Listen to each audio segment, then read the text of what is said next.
Yeah,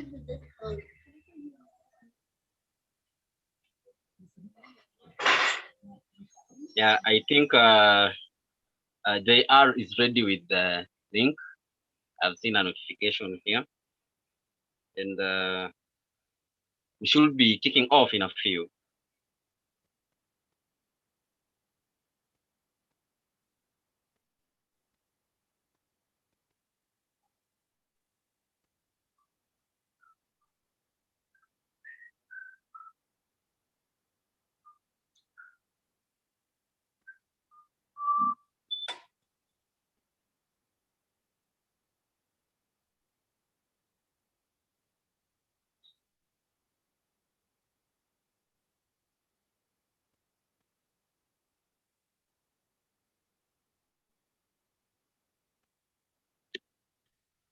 Beautiful.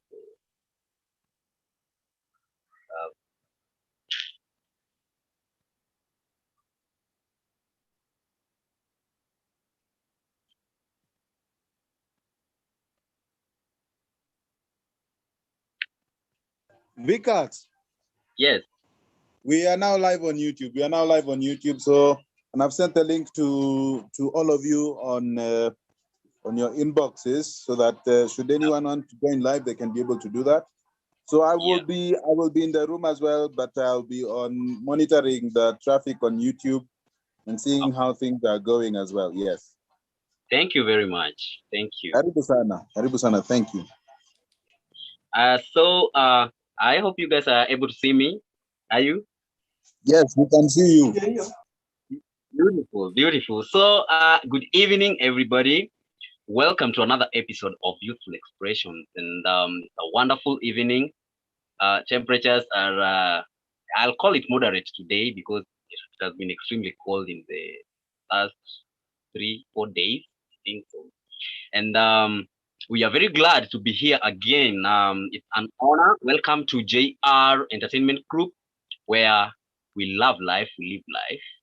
No strife, high five. And that is a tagline that we changed in honor of July, which is the month of people living with disability. Rodriguez will be able to explain this properly. He will. So welcome again. United Disability Pride Month. Disability Pride Month. Exactly, exactly. Yes. So we changed the tagline for July in honor of that Disability Pride Month, and we celebrate everyone else who lives with disability. And yeah, you know, disability is not inability. That's what we usually say. Yeah. Yes, a good example is the CEO JR Entertainment Group. Who knows? Usipomwona, you'll not know anything. You'll just think like he's an achiever, and we are proud of you, J.RODRIGUEZ, and we love you as well. It's going to be an amazing time on another episode of Youthful Expressions, and we have a guest. And when we say guest, it's actually a guest because this is going to be really awesome. We have in the house Ken Wakia. So you guys, just I don't know whether I'm pronouncing that Wakia well, because I have a feeling it's a Luo name. I also have a feeling it's not a Luo name. You're pronouncing it absolutely right. That is 100% correct. Thank you. But again, you can give it any twist you'd like. Okay, so I can go Ken Wakia. Yeah, that works. Ken Wakia. Wakia, whichever one. Right. I'll go with Ken Wakia. I think that works. Yeah, that works. That works, all right. Yeah, all right. Thank you very much, Ken, for honoring us with your presence. I know I've done this before, but I'll just do it again. We really appreciate that out of your tight schedule, you also included us in it. And you had time for us, and you had time with these youth who are talented, and they want to venture into music. And you have a very beautiful biography, and no youth will want to miss an opportunity to get to share with you, or to get you sharing with them. It's an amazing thing, and we are just excited that you are here. And we expect that by the end of this hour, because I really want to push everything within the hour. By the end of this hour, I want to squeeze things properly, so that Okay. there's no overlap. And even if there is, it's not something that can call up an overlap. Yeah. Yes.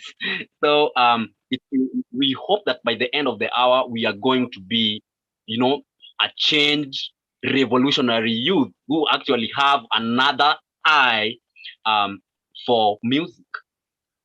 And we are excited. Our topic today is a very interesting one. It is very specific, very straight to the point, and very relatable with the guest that we have in the house. And that is the place of today's youth in choral music.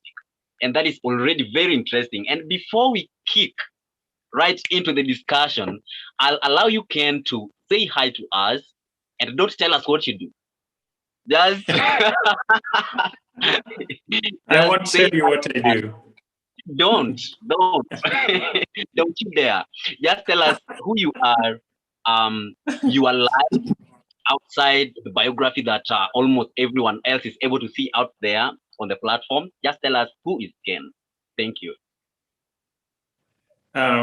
Victor, after that introduction, I'm really humbled and wonder whether I'm the person here. I wonder whether I'm the person you were introducing, but it's really an honor, and I'm so glad I am here to talk with you and to share ideas. And more so, I often want to hear from the youth also, to know what they're up to. But yeah, you said I shouldn't say what I do. So yes, I'm Ken Wakia. I do. I love choral music. I believe it is my first love is choral music. So I don't know what else I can say beyond that, but Beautiful. You have to say a lot in the process. Yeah, you will realize that an hour is even longer than we think. Yes, it's going to be yeah, interesting. So yeah, guys, this is yes. Ken. Um, those of you who knows, we call it the Safaricom Choir. Yeah, if you know Safaricom Choir, you almost definitely know Ken Wakia. Yeah, actually, definitely, because during the time that Safaricom Choir was really out there, and in the know, people really were able to see Safaricom Choir. I hope we still are able to see it. You could see Ken Wakia all the time, and I think there's a correction that I got right from the beginning of the session, that you are no longer the director. No. I as of this month, I Yeah. have retired. Yes. Oh wow. Yeah. Yeah. Retirement is actually grace. That is Yeah. wow. Beautiful. So guys, we are talking to the retired founding director, Safaricom. Correct. Wow. That's absolutely correct. Yeah. Wow. Thank you, Ken. Um. I also want to lead this kind of life where I'm not going to quit a place just because I'm fed up with it, or because I'm tired of being there, or because I'm fired from there. That's very sad and and unpleasant. I want to leave a place because I'm retired. Oh glory. You still have a long way to go. Still, Yeah, yeah. your hair is still entirely black, so you have a long Entirely way. black. Beautiful, beautiful. But it's a nice feeling, and it just sounds pretty much sweet to the ear when somebody tells you I am retired. You know, that really means a lot. That guy is an achiever, yeah. That guy is an achiever, and that is the person we have in the house. Youth out there, talent, creatives, yeah, those who are talented vocally. Okay, let me call you people with extraordinary vocal abilities. This is Ken, the retired founding director, Safaricom Choir. And I don't know where that came from because I really wanted to, in the beginning, avoid talking about the big thing, you know? Yeah, but it's just that the show is catching up, you know, we're already hearing, yeah? Yes, it's an honor. So, ladies and gentlemen, just to also go deep into what Ken does, I know this is something that we as Africans, I don't know whether it's African, but anyone who is more morally upright, anyone who is honored in the society, they always don't like talking about themselves. They actually love listening maybe to people talk about them because there's already a legacy laid out there, and there are achievements they have. Their bio talks for them. Their names goes. Their names precedes them, and I want to have that honor to do most of the introduction about Ken. That probably because I know as a guy who does a lot of things, maybe he will fail to touch the things that we really want to hear, yeah, the things that we really want to listen to, because to him maybe they are petty, but we want to really tap into that. So as you tell us more about yourself, Sir Ken, I will also have to add a bit of information about you that we really want to Yani in short, partake lazima of, that we tuongeze really want to chumvi be part of. Ken. Kabisa, we have to do Ongeza. Jamaa anataka that. Yes, kunianika. yes.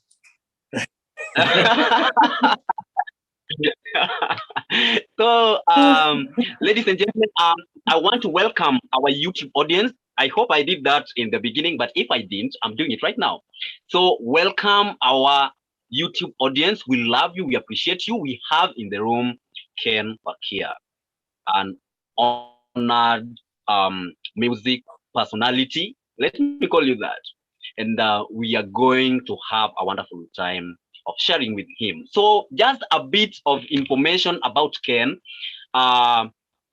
You wonder why we've decided to bring him to share with you is that Ken studied choral directing with Dr. Joe Michael. And that happened at the University of Miami, Florida, USA. And he did that as a Fulbright scholar.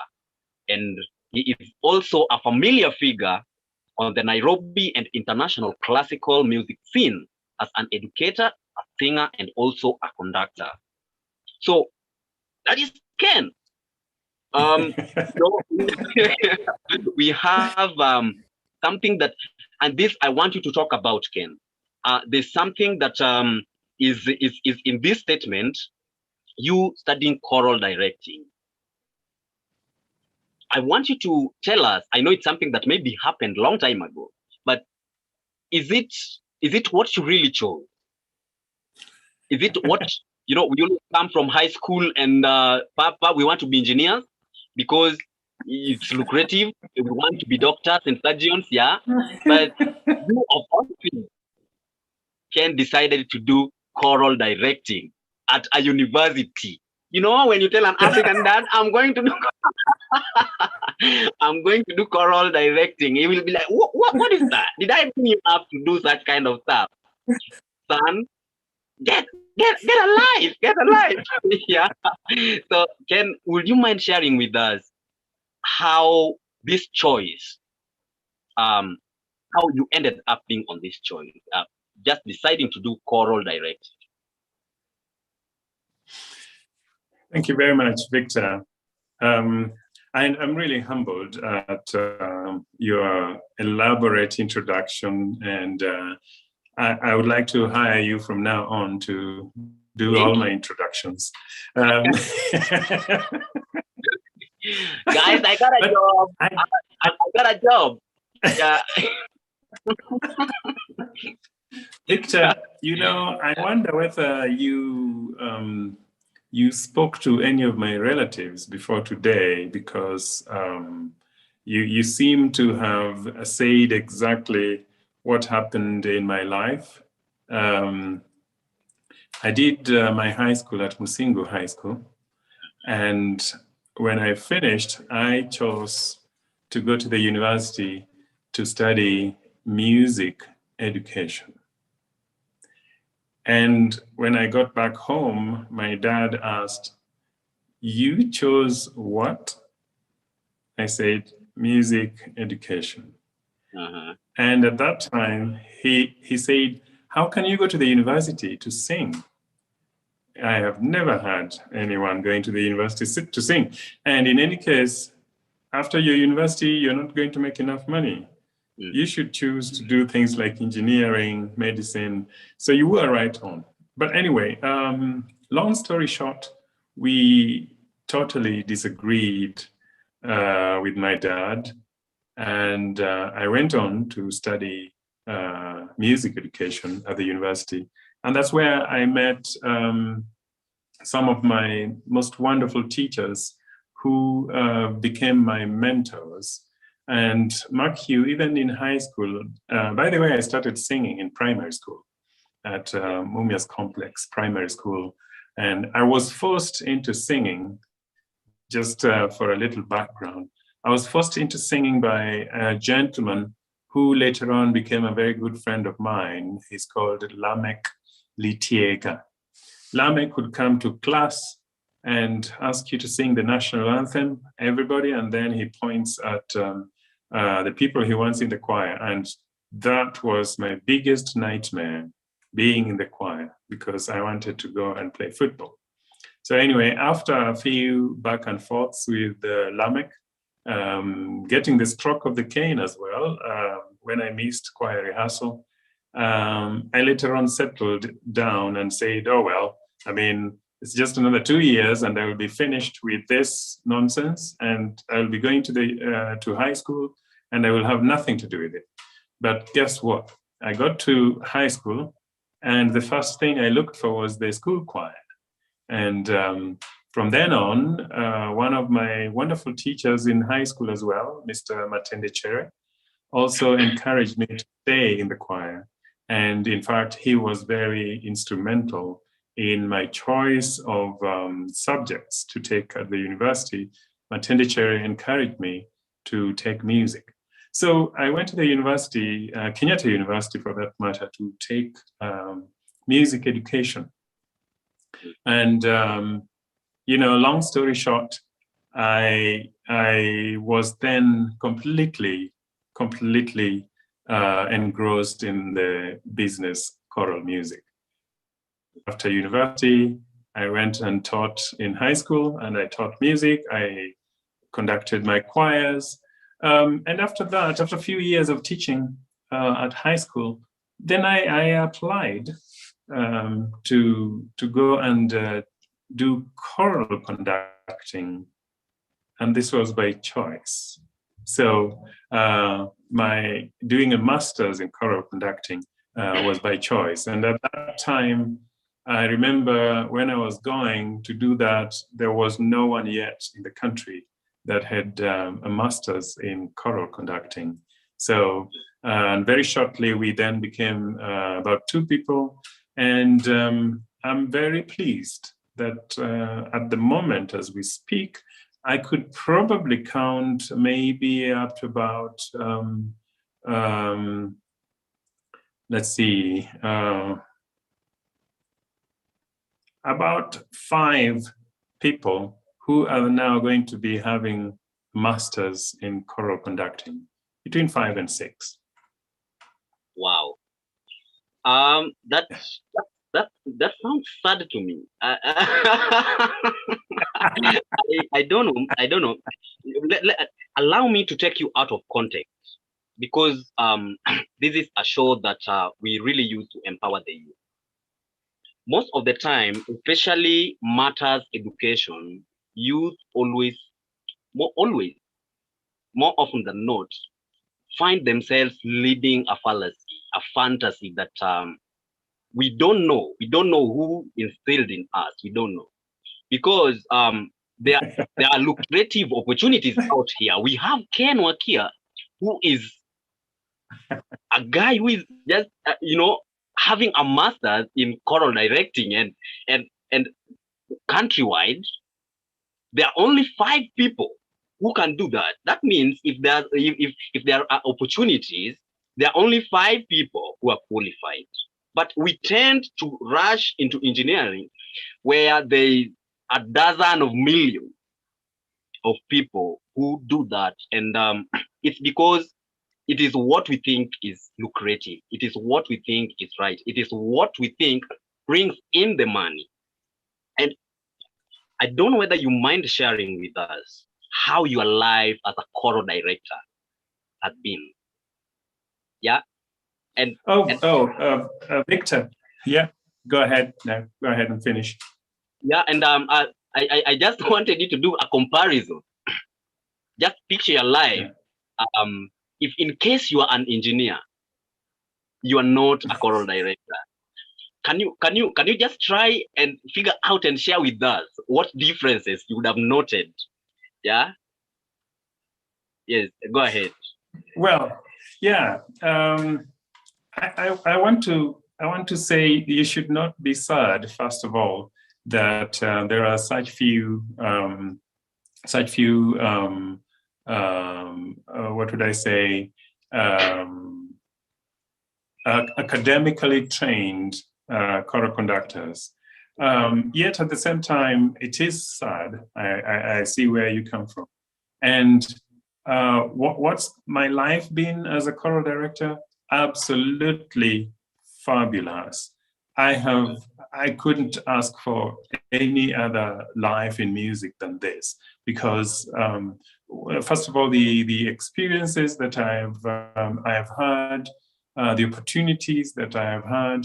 But Victor, what has really impressed me most is that I have been in a position where I was able to work with young Kenyans and to encourage them to see choral conducting as one of the most lucrative arts in the area of choral music, in the area of singing.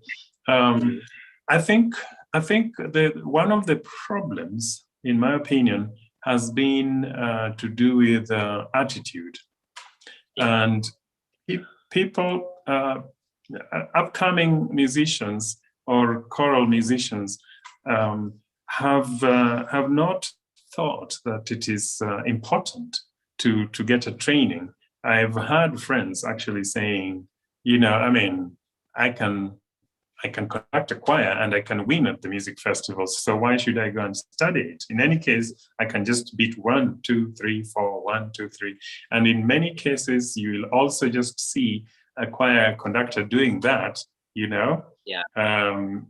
just beating up and down, and that's and the choir sings. But unfortunately, they have not they have not sat down to think about the development in that industry and the development of their choirs. Because if they had sat down and thought how they would like to develop their choirs, they wouldn't have the same attitude. But I mean, what I can say for sure is that this is a very important area of choral music, and it's an area that has not been explored enough. It's an area that still needs a lot of encouragement for more young people, to come up and take up training as choral conductors. And the difference, Victor, the difference when you listen to two choirs, one being conducted by a non-trained choral conductor and another being conducted by a trained choral conductor, in most cases you will be able to tell the difference. And I cannot emphasize this enough, that it's an area that is still virgin. It's an area that needs more and more people to take up. I'll tell you what part of the problem, and this is a problem in choral music in general. It's not just about choral conducting or choral directing. Part of the problem for the youth is that singing in a choir is not cool. They don't find that cool enough. It is cool to sing as a soloist. It is cool to play in a band. It is cool to do hip hop. You know, it's cool to do all these other forms of music, but it is not cool to sing in a choir. It's not cool to be a choir member. This is partially, in my opinion, it's partially part of the problem. Wow, that is deep, and just allow me to say this, guys. If you're in the room, this is Ken Wakia, and he is also a master's holder. Yeah, yes, I think that is the right term. He holds a master in choral music directing, and that with that magnitude of equipment, he is also the current director, and founder of Nairobi Chamber Choral. I think that is the biggest choral choir we know in Kenya. It is the biggest. It's actually we know in Kenya. And we are glad that it is Ken who found it. And why am I saying that? It is because I can actually relate the education part that you've talked about and the performance. What makes it unique? What makes Nairobi Chamber Chorus different from the other choral groups we have? It is because it is founded and directed by a learned guy, a musically intelligent guy, and that is actually striking. That is actually striking thought. It is bringing a lot of emotions into the conversation, because this is something that happens, especially in Kenya. We always think that music is some kind of refuge for people who are academically incapable. Can you talk about that? Oh, that's a huge misconception, I would say. Yeah. And you know, Victor,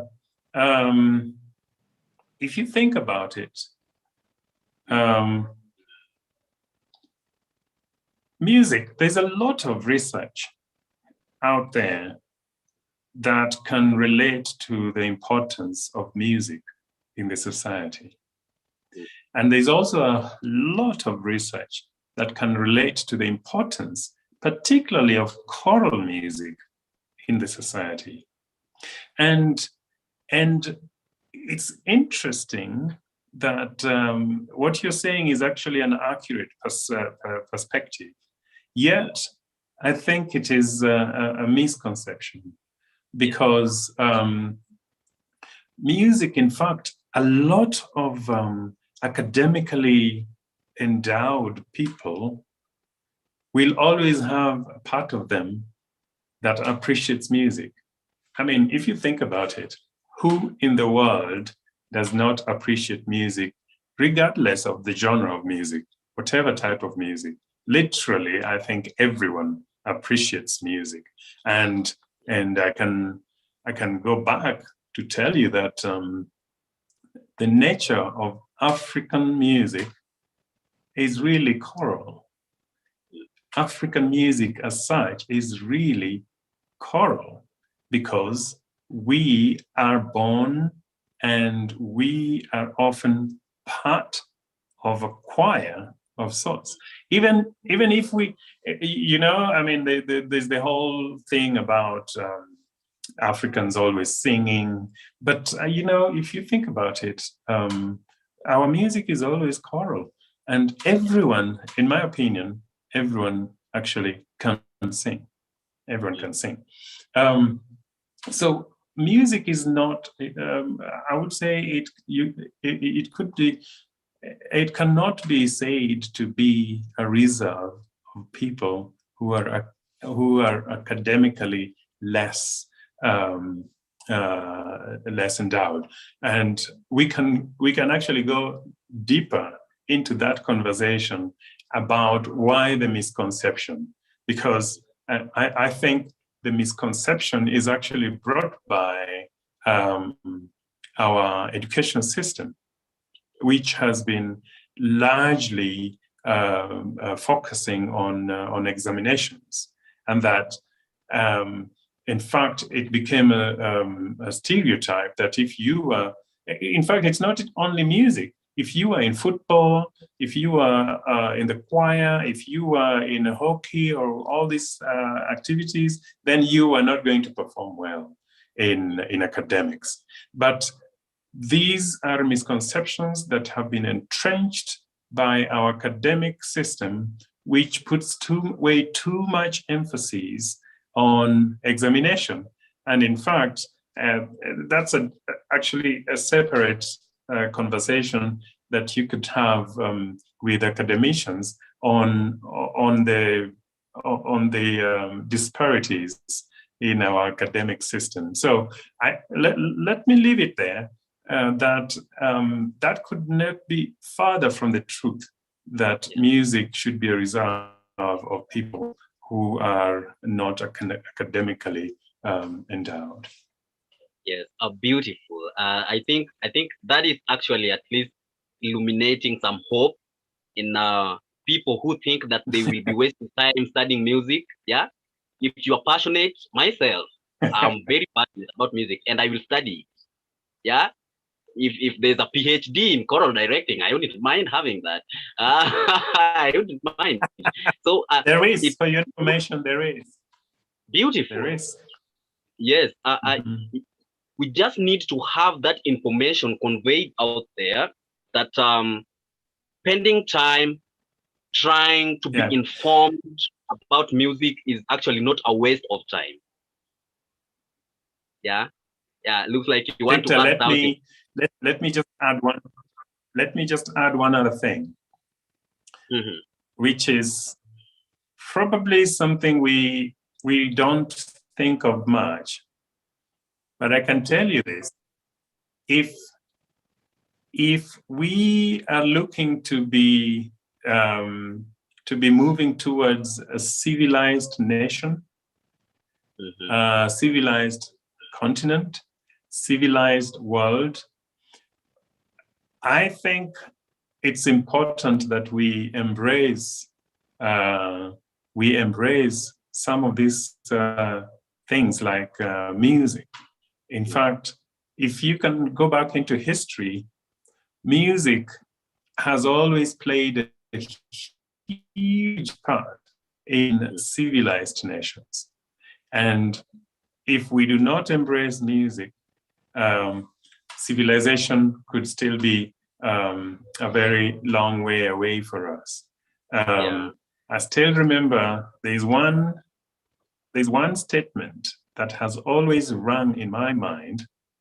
When one time I finished singing with the Nairobi Music Society at the All Saints Cathedral, I walked out and I met a gentleman who later became the patron of my choir. I met him outside the entrance and he asked me, "Gentlemen, you mean you love this music? You enjoy to do it? Then you must be civilized. You must be a civilized man if you enjoy this music." And those words have always rung in my mind in everything I do musically. Wow. Yeah, because that is actually also encouraging us, because as youth we have that talent. Myself, I play the piano, and I didn't go to a music Nice. school. I didn't attend a music school to do that. I learned Mhm. from YouTube. I learned a number of things. YouTube has taught me a lot, and Mhm. when I go Mhm. to a place, Mhm. there will be a very dismal difference between me and a professional, because I don't consider myself a professional, and that is because I can't go to real depth of music and the theoretical explanation.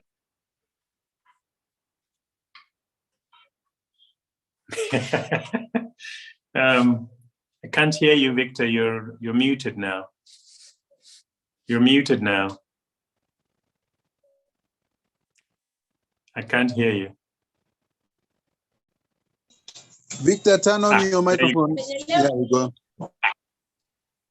Oh, sorry. Yeah, You can that's hear all me. right. Now I can hear you. Yeah, yeah. Oh, okay. I'm very sorry about that. Just about 15 seconds back, we didn't hear. Okay. I think in that 15 seconds, I narrated a whole book. It's okay. It's okay. So I was saying we get that skill, just a bit of it, so long as you are able to play four chords and you are able to make a good sound. Yeah, you have maybe good musical ears, and you are able to sing. You think that that is already enough, and you don't want to explore more into that, and you think that ini kitu najua already, I'll be waiting in a university, just like I said before. Sienda university kusoma kitu kaa hii. Hii kitu kufanya nikiwa class 2. Yeah, you find that you really assume that the few the small information we have is already enough about music. But what what what I've really found very interesting in my life as a musician is that every day, on every stage, normally I play in church, every day I will find myself learning a new thing. And it is because I have not even explored a quarter. Even the third of the quarter, I have not done anything about music yet. Yeah. And we are really discouraged to go to school and learn music because we think it is a talent. We don't go to school to learn talent. We go to school to have knowledge about complex things like, operating aeroplanes. Yeah. It's an encouragement that you are here with us and you are telling us more about how we can become musically educated, because that is actually eh, you know enlarging our scope about this thing. It's opening our eyes. We are able to see things that we weren't able to see before. And I'm very glad that we have someone else in the house, Kevin Omulo Uchieng. Yeah, I Yeah, think well. yes, we had him here the other time, and he also shared with us a lot about music, especially choral. Okay. Yeah. We are very happy that this is actually the immediate episode after that, and we are still talking about choral music. And I want us to dive into something else. Yeah, we've talked about the intellectual part of this and educational and the academic perspective of music. We will talk about that more sometime.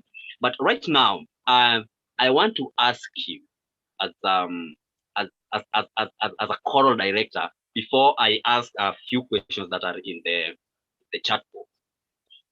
Do you ever find it weird? Okay, what is the feeling that you get when you propose a piece and then someone else in the choir tells you, "I think this is better.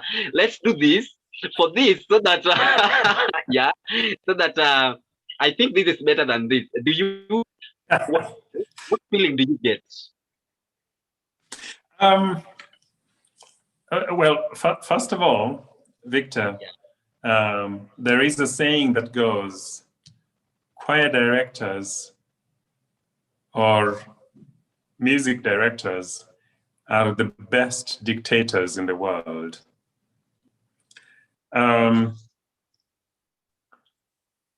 Having said that, I'm one person who loves challenges by nature, and I will tell you that I mean my choir members can tell you and confirm this, that I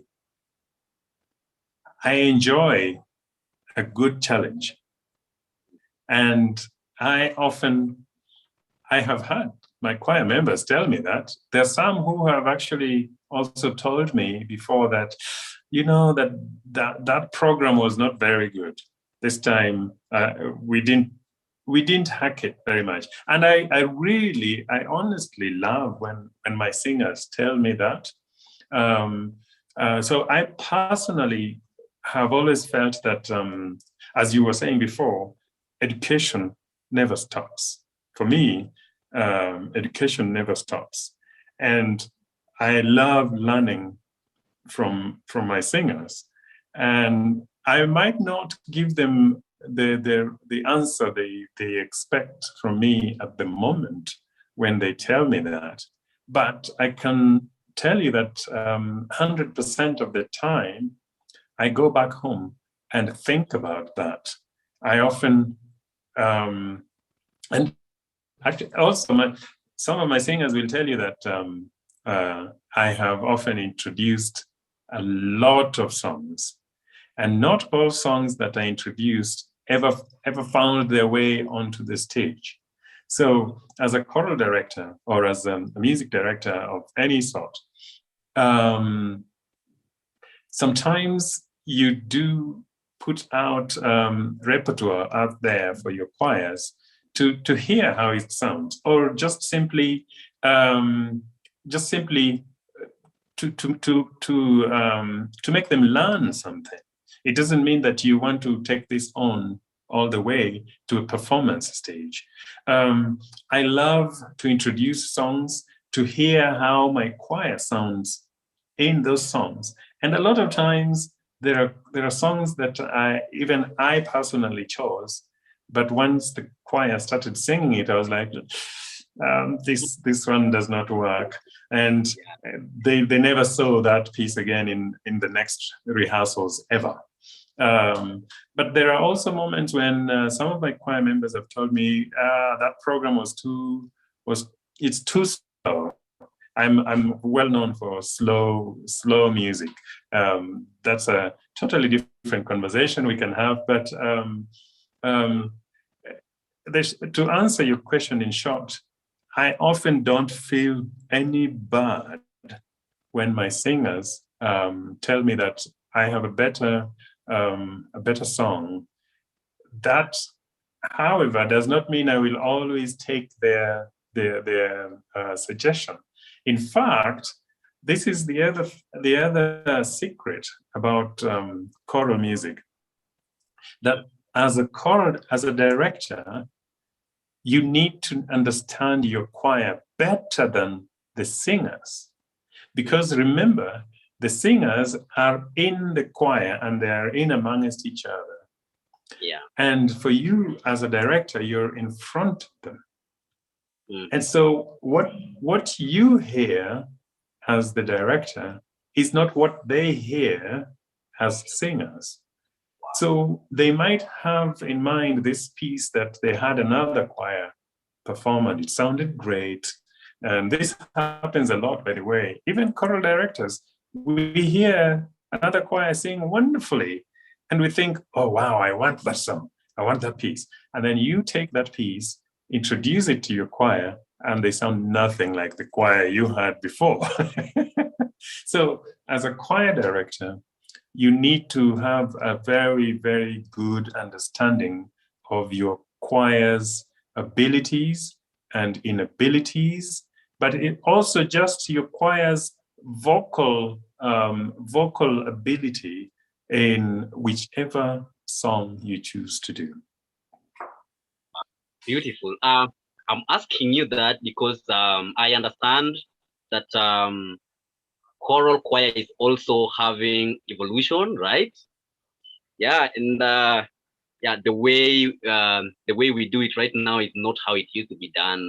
Maybe in the 80s, the 90s, totally something different. And I just wanted to bring that before I ask you a question that is being asked by Joyce or Joey in the room. That what do you think about choral music?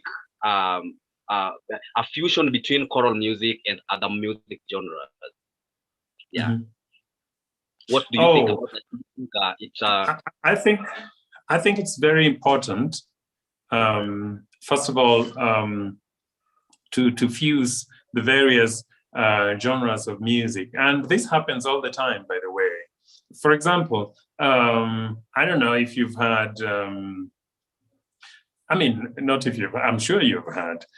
People do covers, right?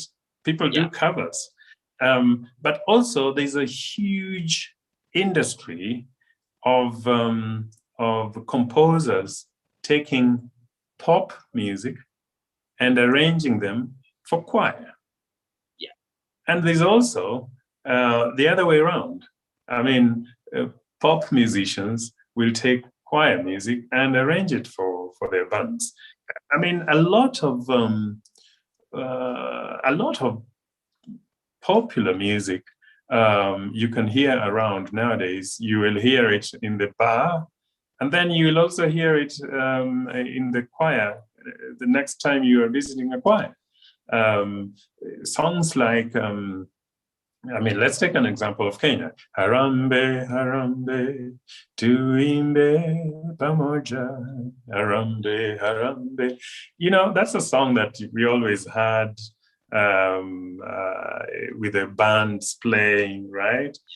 But then, slowly by slowly, you start hearing choirs perform those songs, right? Now, take another song like Mwana wamberi bayaye, Mwana wamberi bayaye, Mwana wamberi nishehoero. A song like that one is originally actually choral, you know, because it is traditionally sung in the village with no instruments whatsoever. But then you go to the bar next week and you find a band playing it there. So I think there is there's a lot of intermarrying and intertwining between the genres, which is quite healthy. I think it should be encouraged, in fact. wow. Yes, yes. I think that answers Joyce's question. And I think that is what I love seeing. I don't love seeing gospel music being done the same way it was done in 1980s. I don't like seeing jazz being the very ancient jazz that people think of. I don't like seeing hip hop being the hip hop of Jason Mraz. Something new, a new taste to it, but it is still choral, but it is actually a very modernized choral like music. I think that is a very nice thing. Um, Yeah. I, I wanted to talk to us about opportunities in choral music, especially to those Uh-huh. who want to. You being the director, Nairobi Chamber Chorus, and yeah, it's a beautiful thing. It's a big thing, and there are requirements for one to get there. You have toured not once, not twice. You have toured the world, going into stages like the World Youth Choir. Yeah, these are opportunities that we really want to know about as youth who want to venture into choral music. Can you just tell us what it's called? Yeah, yes. What we really need to get to those big avenues. Victor, that's a very, in my opinion, that's a very important part of conversation.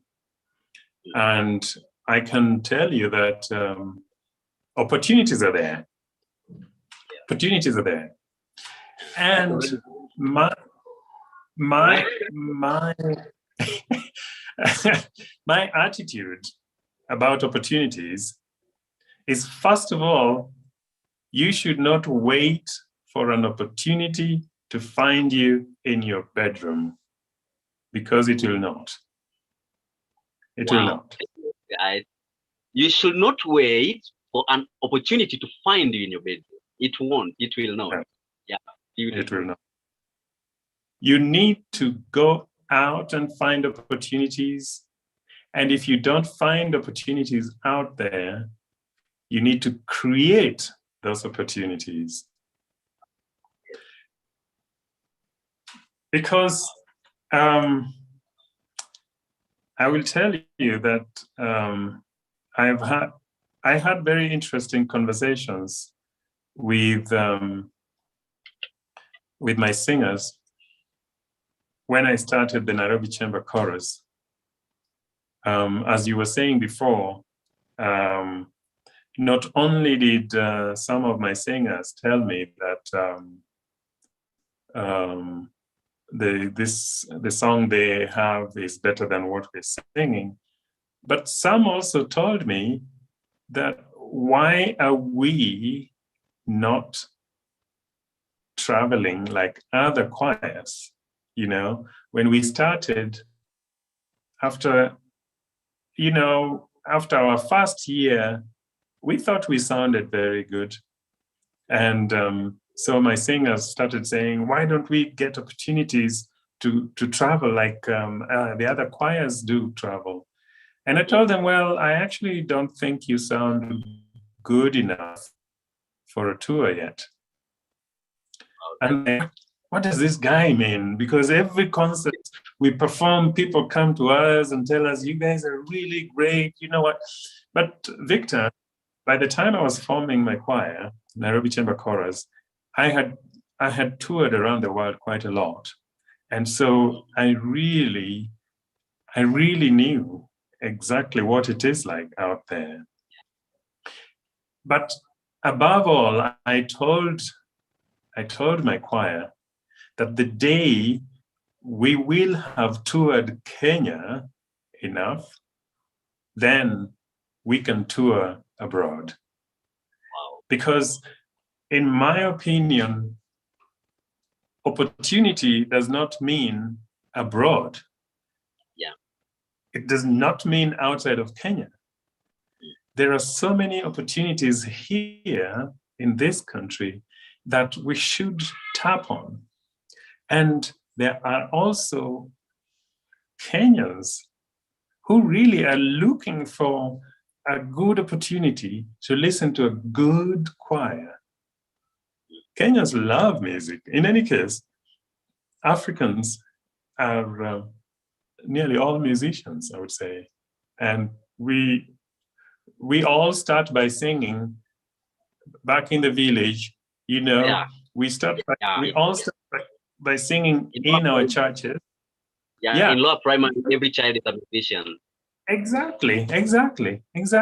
When we're in school, what we do is sing. So, in my opinion, I do think that we need to reboot our thinking to understand that actually opportunities are right here with us. Victor, if you have a choir and you invite even just your families to a concert, they will come. You see, the fear that we all have as choir members, by the way, and singers, our fear is usually if we don't fill the hall with the audience. But if you fear that, you will never have the opportunities you're looking for. I always tell my choir before a concert that you never know who is listening. And it might be just in fact, if you have a hall full of 1,000 people, most likely it is the one person in that audience out of 1,000 that will give you your next opportunity, your next gig. So it's not, the opportunities are not going to come out of the 1,000 people. So let's get out of this mentality that, you know, with my band, we are doing a gig in a bar, but there were only 5 people paying attention to us. Now, then you will not get the opportunities you're looking for. If you get disappointed at the number of people in your audience, you get disappointed that you've not found a gig for the past 1 month. If you don't have a gig for 2 months, create a gig, you know, create a gig and invite people to come. This is what I mean, that opportunities will not come for you. You need to create the opportunities and you need to put yourself out there. That's how people will know that Victor is there with his choir, that Victor is there with his band. Otherwise, you go for practice every day of the week and you're waiting for people to invite you to a gig. Most likely you won't get it. Wow. That would be my take, Victor. That's beautiful. That's beautiful. So, okay, the message that I'm getting from this and that everyone else needs to tap is that Nairobi Chamber Chorus is there. The director is really willing to see talent. It is upon the talent to showcase what they have. And it will be absolute pleasure. One of these days, I see Nairobi Chamber Chorus auditions hung up on our street in the social media, and see people who are in this room sign up for that audition. I'll be very happy. I'll be very happy. Director, I'm telling you Mombasa this. chapter. We are waiting for Mombasa chapter. Exactly, exactly. We will. Right. Yes, yes. Thank you very much. Ladies and gentlemen, this was a wonderful time with Ken Wakia, who is the retired founding director, Safaricom. Retired.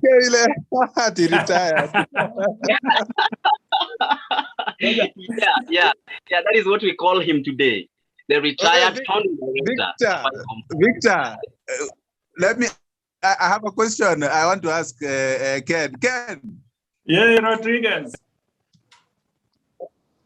Can we just address the elephant in the room? Why is the guy behind the song that is Safaricom Choir? Did you fly with those? Did you fly with those helicopters? The song for Safaricom. Yeah. Yes. Yeah. Niko na Safaricom. Yeah.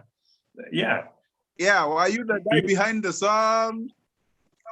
Well, I will be honest with you. First of all, I did not compose the song, but I trained the song. And yes, we did all the recording, as you saw. We toured around the country doing all the recording. Yeah. So all those helicopters were they were real, yes.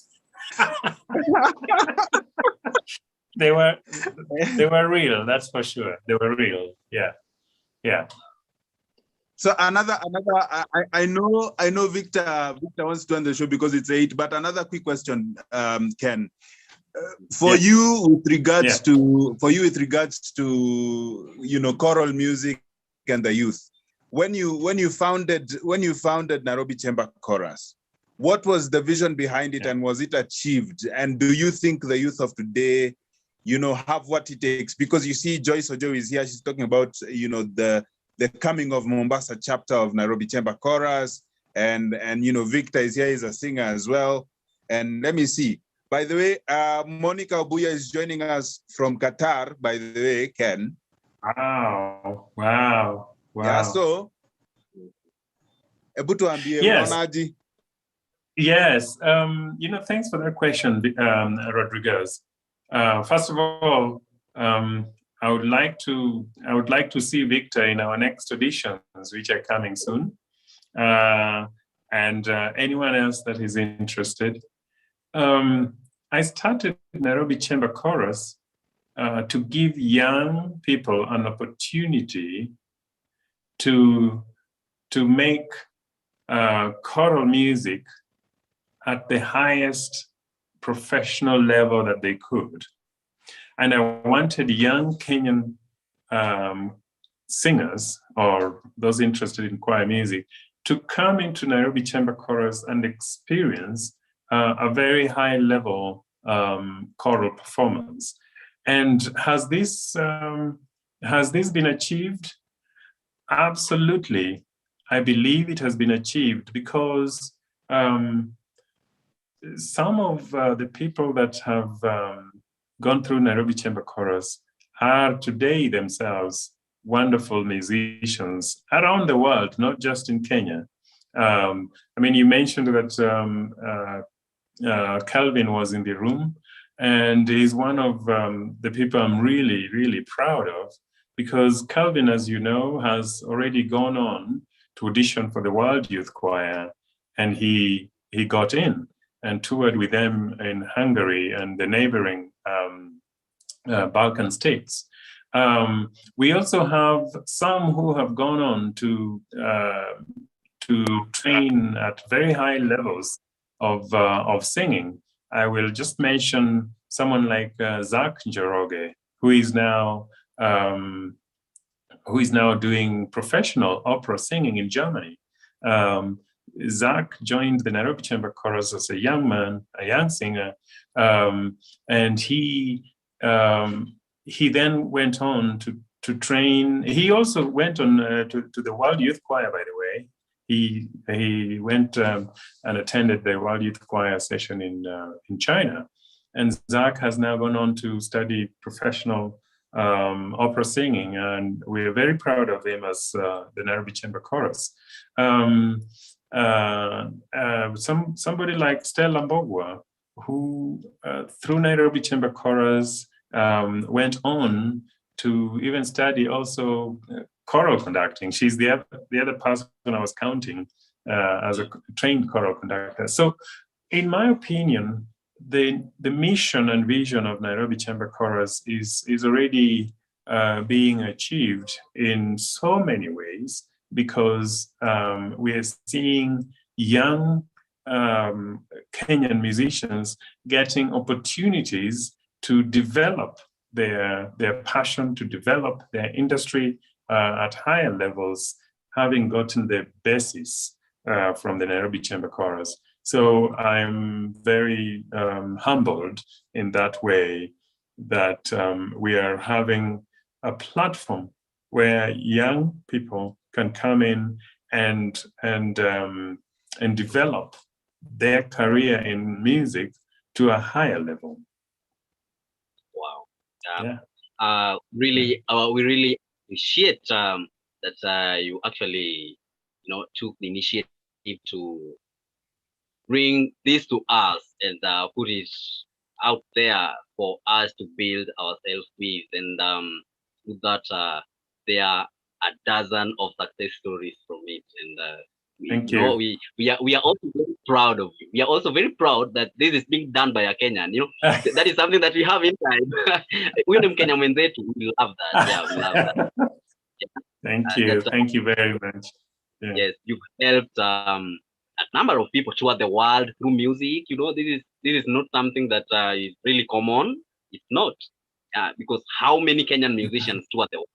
They only tour Kenya. Yeah, you've given them a number of people the opportunity to tour the world through music, and it is amazing. And guys, in case you didn't join us right from the beginning, you weren't in the show from the beginning, we've discussed a number of things. We've talked about a number of things. And my take home point that maybe I'll share with you, maybe you didn't hear that, but I want to share it with you. Opportunities will not find you in your bedroom. So you gotta get out of that bedroom, go out there, find that opportunity for yourself. If you don't get it, create one for yourself. That is, I think that is actually the optimum of the statement. Create one for yourself. If you don't get that opportunity, create one for yourself. And that is very beautiful. And that is coming from someone.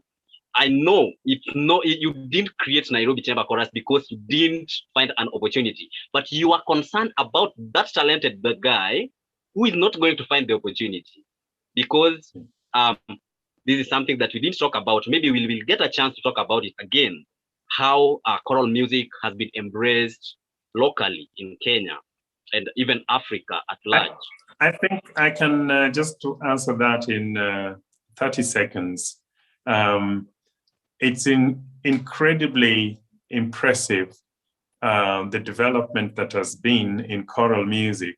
Since I was in primary school, I think I've seen the development of choral music in this country going from, it just going up and up and up. And we are now being recognized in the world, Another initiative that I'm part of is the Africa Cantat, which, I'm on the international committee, and the committee decided that they would host this festival in Kenya.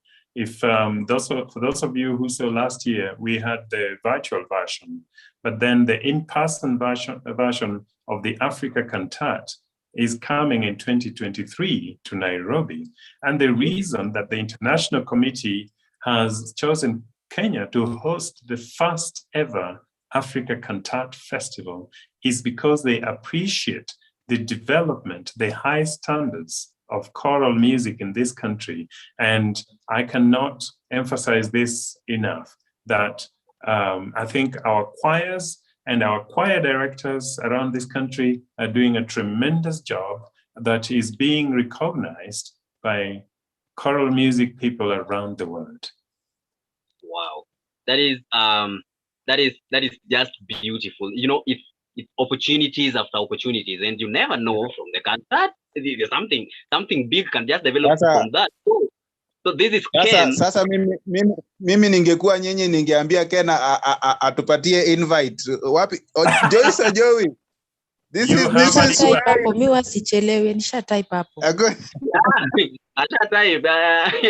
Asha type kitambo.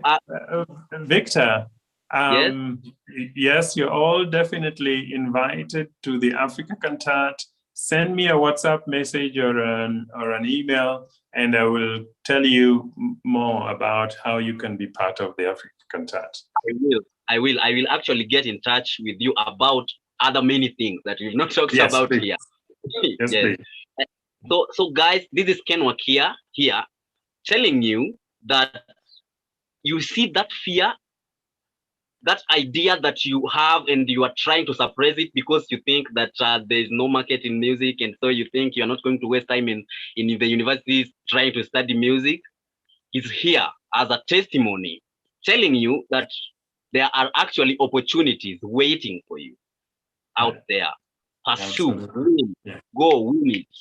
As a youth, go out there. If you are passionate about music, if you're passionate about choral music, go out there, pursue it to the international level, just like him. And it is a beautiful thing. I wouldn't mind doing that, and that is why I'll be looking for Ken. Yes. So it has been amazing. It has been real. It has been awesome. Thank you guys for joining me today, Viqart, your host, on a beautiful episode of Youthful Expression. And we've had the rare opportunity to have insights and fun shared by one Ken Wakia, who is the retired founding director of Paricom Choir and also the current director and founder of Nairobi Chamber Choral.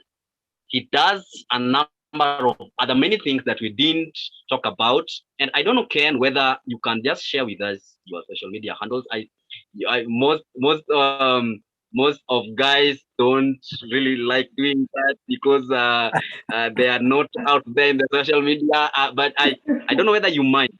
Someone might just want to reach out to you about something. I'm on, Victor, I'm on nearly all the social medias that are friendly to old people like me. So, I'm on Facebook. My name is exactly the same, Ken Wakia on Facebook, K Wakia on Instagram, and K Wakia on Twitter. Beautiful. So you have it out there. You guys can reach out to him And Yeah. Yeah. we just have the opportunity to, just tap another lot of information and intellectual, impact from him. I love the session today. I'm really honored that you created time to be with us, Ken. Thank you very much. I see Joyce Joey has a question. Maybe Joyce Joey, are you okay? We want to. I know you have to end the show, but Joyce Joey, your hand is raised. Yeah, let me just take this opportunity because I know maybe when we go out of this, Ken might not remember who I am. Yeah. So I don't want to look for him on social media. Now, me, okay, I love choral music. I love it with all my heart, but I have never found someone to sing it with because I think I have standards. Maybe I was born that way. I don't think people sing as good as I want them to. However, I think I have composed a song that I would like to share with you. Okay. It's the Lord's Prayer. It's a rendition of the Lord's Prayer. So I was hoping to share it with you so that you can get an ensemble, maybe an orchestra probably one of these days, but I'll share it with you and talk more about it. Yes, please. Yes, please. Yeah. Yeah, so thank you. Give me contacts. I'll get you direct. Yeah, or you just send it to me on Messenger. Messenger is easy. Okay, sawa. Remember the name Joyce or Joey? Yeah, thank you. Thank you very much. Beautiful. Yes, beautiful. Yeah.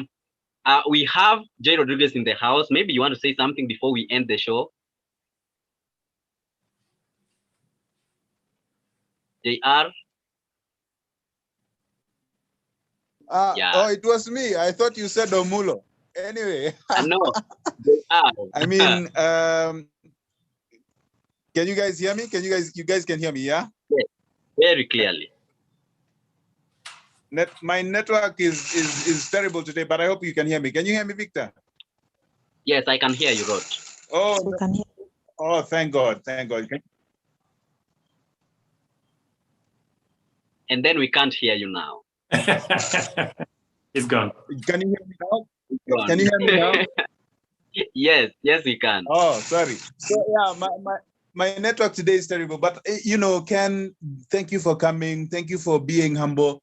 One of the things I always teach my students is 3 things. I say to them, discipline, hard work, but most of all, humility above everything else. That regardless of who you are or where you've gone to, always remember to just stand back and open the door for someone else to make things better.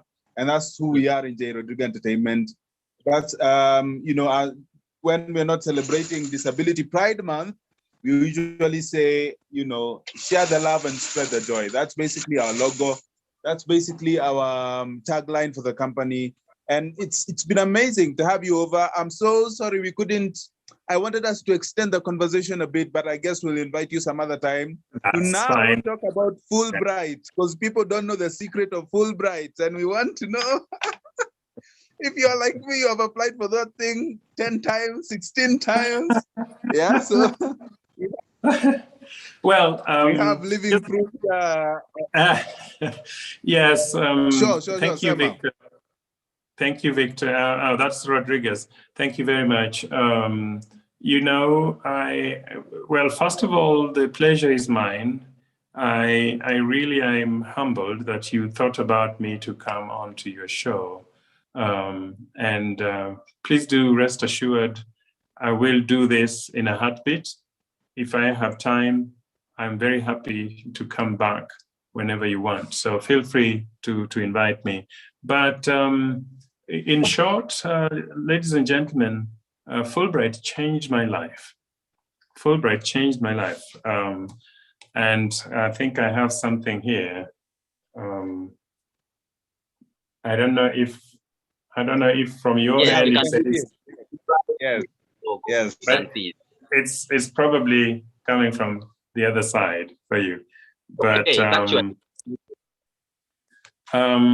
if you try and find this logo, that's the Fulbright logo right there. This program changed my life, and I would encourage all of you who are interested in pursuing a master's degree in the US Fulbright is only tenured in the US. Please do look out for it. Every country has its own different way of implementing the Fulbright program. The implementers of the program in this country are, of course, the US Embassy in Nairobi.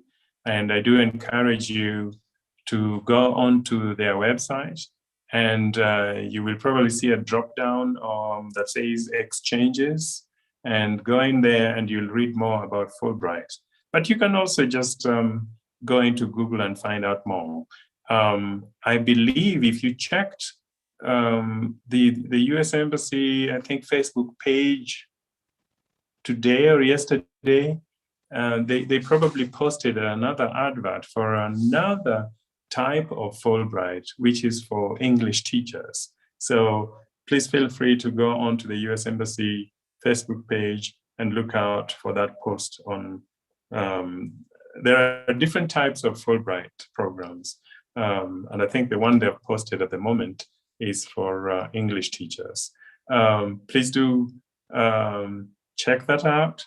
As Rodriguez says, it's a really wonderful program. It's all paid for, by the way, by the US government. Who doesn't want a fully paid for scholarship? And it changed my life. I'm pretty sure it will change your life if you apply into it and get it. So says the cultural attaché of the US Embassy. Did I get that right? No. Cultural attaché. Yeah. I'm the cultural affairs specialist. Yes, there you go. Of the United States of America. Very quickly before we end. How was it like being recognized by Joe Biden, the president of the United States of America? You hatuwezi wacha nje. You know I was going to ask. You knew I was going lazima ningeuliza. Thank you, Victor. You know, there's nothing as beautiful as doing your job and then you're recognized for it. That's all I will say. Yani umeamua tu kucheza chini ni sawa, hakuna shida. Anyway, Victor. Some of these things, people who are achievers, they fear talking about their achievements, especially when it's going to sound like it's pride. We are proud of you. That is what we are really proud of you, and we are also proud. We're also proud of ourselves that we got the opportunity to be with you. That's beautiful. Camera. That we say actually. But we don't. Yes, guys. It's been amazing. I actually promised to compress everything into an hour, and that was absolutely not possible. So I'm very sorry. I apologize for extending this by almost half an hour, actually, for half an hour. And we hope that we've tapped something from this. We hope that we've learned. We hope that we've also developed our scope as far as choral music is concerned. And once again, Ken, we are very humbled. We are very, very, very thank you. You made it to the show, and you shared with us, and you were there, all there, and you are nothing like a celebrity. You are nothing like That's very impressive. We thank you. And that brings us to the end of today's episode of Youthful Expression. I have been your host, Victor Agali Viqart, and this is JR Entertainment Group. And in honor of people living with disability, as we celebrate, Rodriguez, what did you call it? It's called Disability Pride Month. Yes, exactly. Disability Pride Month. As we celebrate Disability Pride Month, we want to say that J. Rodriguez, this is the place where we live life, we love life, we don't strive. It's always a high five. Until next time, I shall see you. Thank you guys for joining in. Thank you.